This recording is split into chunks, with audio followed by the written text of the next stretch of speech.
Hey guys, Drew Kirby with American Hard Enduro here at the first round of the NEPG National Enduro Series in Sumter, South Carolina. Ran into a Hard Enduro rider, Sherco rider, Nick Fahringer. Nick, how are you doing today? I'm doing well.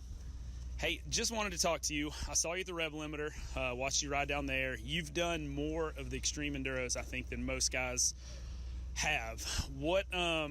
Which one's been your favorite? And let's start out with the Rev Limiter since it was the most recent. What did you think about that event? The Rev Limiter, I've got mixed feelings on. There was a lot of good trail there. It definitely got extreme, but you know, the hard enduro scene has gotten a lot of, it's got a lot of people interested, a lot of people putting on events, and you got guys doing these moto formats, which I'm not a huge fan of. So I did have fun, but then I, quickly met my match physically, just out of shape at the end of the winter, and I really didn't plan on going because of logistics, and then I just kind of wung it, showed up out of shape, unprepared. I did it. I had fun. I got my ass kicked. I had a fair result despite all that and having a little technical difficulty at the beginning of the day. So that was good. But as far as what my favorite has been, I've been all over the eastern US and beyond doing some of these extreme races, and I'd say there's some that are kind of off the map that have been really enjoyable to me, like Battle of the Goats. It was a 2-lap 30-mile lap or 20-some odd mile lap. Yeah. Where it was an enduro. It was a gnarly hair scram, whatever you want to call it. It was extreme, and there's nothing you had to lift your bike up. There was a hill that got silly, but yeah, I remember that one. But no, I mean, that's let's start with the Rev Limiter and your bike choice, because you were on the 4-stroke, and I know you had a little trouble in the first moto. I think you got 9th, and you ended up 7th overall. But what was the reasoning behind the 4-stroke over the 2-stroke?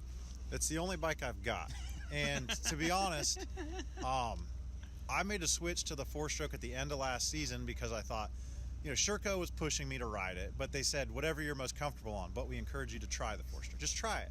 And I'm like, all right, that's what they always say, just try it.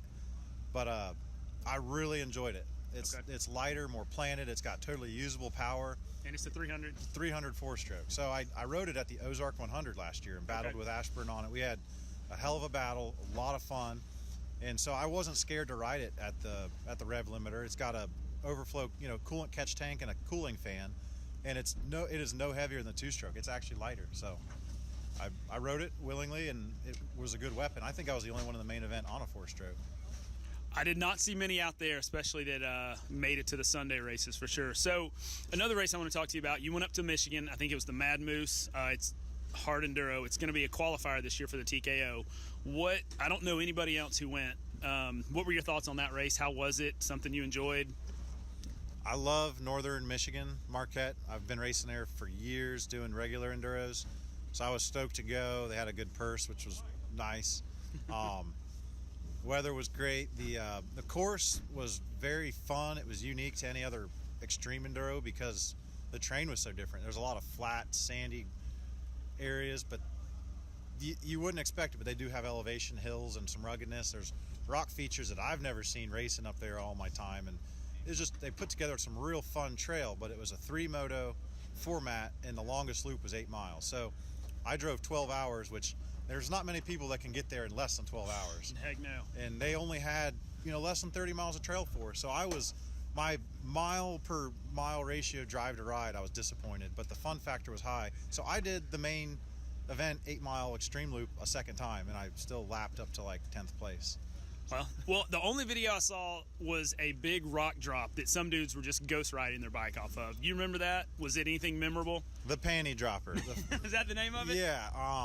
I remember, there wasn't much to let you know that you can't roll off this, but I was like, I'm glad I'm in gear, and I jumped off. It was nothing, but I did see some video, and it was comical. Ooh. I mean, even Dick Burleson kind of walked in, kind of pushed his bike off, and I'm like, DB, come on, but it was a rough landing. And he ended up second, I believe, second or third. Do you remember? DB ended up third. At a 66-year-old or C70? Yeah, now, I don't know if that's overall or just pro, because there were only a couple pro riders. Okay. I don't know if he finished third overall, but still, I mean, that's not bad. Not bad. Dude can ride. Well, have you done Tough Like Roar? I have. I've done it twice. Will you be doing it this year, or what were your thoughts on that one? No, last year it was really fun. They escalated the technical factor. Okay. What I love about Tough Like Roar is it's a very rideable technical race. So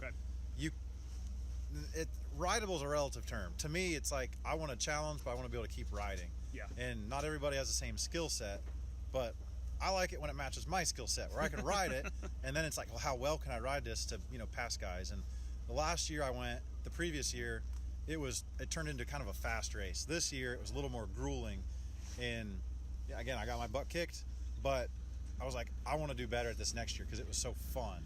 Okay. Well, I've heard good things, and we met Rob and Jarrett, a couple of the guys that are putting it on. So what is next? I know you're here at the National Enduro. Extreme Enduro-wise, what is next on your schedule? Have you got anything lined up, any plans? I'm not looking past February because I know I got a few weeks off, and I'm right now just utilizing the time I have to be better prepared. But I'm doing all the National Enduros. I'm doing all the Extreme Enduros in the Eastern U.S. I may go to California for what's that? Is it Last Dog Standing? Last Dog Standing, yeah. They're doing King of Motos today and tomorrow. Yeah, I think I'm doing, that one. We got to see what Sherco can help me with because a lot of logistics. That's a long way. It is. I'm trying to do all National Enduros and all Extreme Enduros. Well, Nick, thank you for your time. Anyone out there you need to thank or would like to thank? Yeah, definitely. Clay Stuckey at Sherco Off-Road. Big thanks to him for keeping me going on a great bike, great equipment. Moose Racing is one of my biggest backers. I want to thank them. My suspension guy, Jamie, that's a big key to success is suspension. My girlfriend, Ashley, she goes to all the races and keeps me going. So there's a long list of sponsors, but if anybody sees my bike, they know who I'm representing and who I really appreciate. So awesome. Well, thank you very much for your time. Yep.